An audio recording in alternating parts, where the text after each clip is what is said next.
दोस्तों अज की वीडियो हैगी है कि चंद एक बीमारियां ने कि वो सानू अगर लग जान तो वो बीमारियों के दौरान असी किहड़ी चीज़ खावांगे साढ़े वास्ते फायदेमंद रहेगी। वो वास्ते एक मर्द है कि हाई ब्लड प्रैशर, दूसरी मर्द है कि हड्डियां का दर्द, तीसरी मर्द है हाई कोलेस्ट्रोल, चौथी मर्द है मैदे की गैस, पंजवीं मर्द है याददाश्त की कमी, तो छेवीं मर्द है डिप्रैशन ते परेशानी। ये गए ने 6 मर्दा। ये 6 मर्दा के दौरान असी किहड़ी चीज़ खावांगे तो साढ़े वास्ते फायदेमंद रहेगी। अच्छा, सब तो पहले हैगी है जी हाई ब्लड प्रैशर।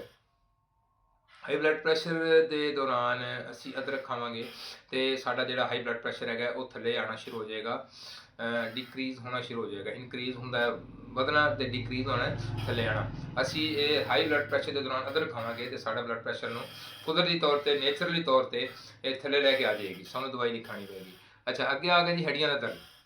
अगर साढ़े जिसम के हड्डियां दर्द रहता है अक्सर औकात एक हड्डी में या पूरे जिसम की हड्डियों के दौरान या खास करके सर्दियों के दौरान मुख्तलिफ जोड़े लोग ने उन्होंने हड्डियों के दर्द का मसला शुरू हो जाता है। तो वो ना अपना हल्दी का इस्तेमाल करना, बेहतर हल्दी का इस्तेमाल है कि उन्होंने दुध को गर्म करके वो हल्दी 2 चम्मच पा के उन्होंने उबाल के तो फिर इस्तेमाल करना, ये बहुत ज़्यादा फायदेमंद है हड्डियों के दर्द वास्ते बगैर दवाइयों तो। अच्छा, अगे आ गया जी हाई कोलेस्ट्रोल के लिए। हाई कोलेस्ट्रोल के लिए ओट्स खाएँ। एक ओट्स फल है जी, ये तुसी अगर हाई कोलेस्ट्रोल रहता है तो तुसी उहदे वास्ते ये तुसी ओट्स का इस्तेमाल करो। अच्छा, अगे आ गया जी मैदे की गैस। मैदे की गैस से ने बहुत सारे बंदे को परेशान किया है। मैदे की गैस वास्ते दोस्तों करो पुदीने का इस्तेमाल।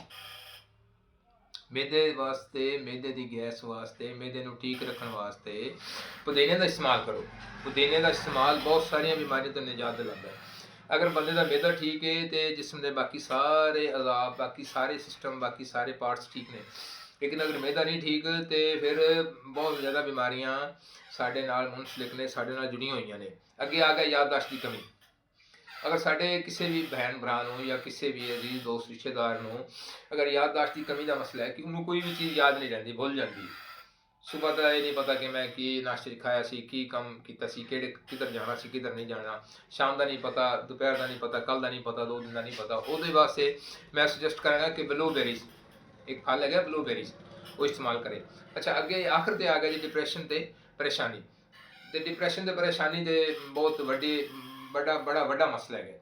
ये वास्ते मैं तुहानूं सुजैसट कराँगा कि जिहड़े बंदे नूं याददाश्त की कमी है या नहीं, सॉरी, डिप्रैशन है तो परेशानी, ठीक है, डिप्रैशन ते परेशानी, वो अपनी खुराक में मछली का इस्तेमाल करना शुरू कर दे।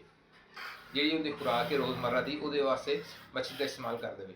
लेकिन अगर ये देखना है कि अगर नाल अगर जो ब्लड प्रैशर ज़्यादा होवे तो फिर मछली का इस्तेमाल कम करना है। ये ना होए कि किसी दोस्त को अगर हाई ब्लड प्रैशर का मसला है तो मछली इस्तेमाल करने लग जाए।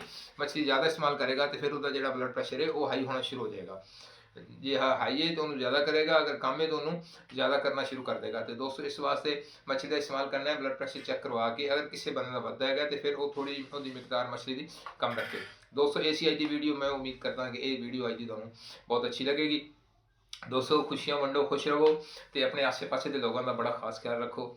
तो दोस्तों मिलांगे किसी अच्छी वीडियो के नाल, तो जल्दी ना मेरे अकाउंट फॉलो कर लो। तो दोस्तों अल्लाह के हवाले, रब रखा। अस्सलाम वालेकुम।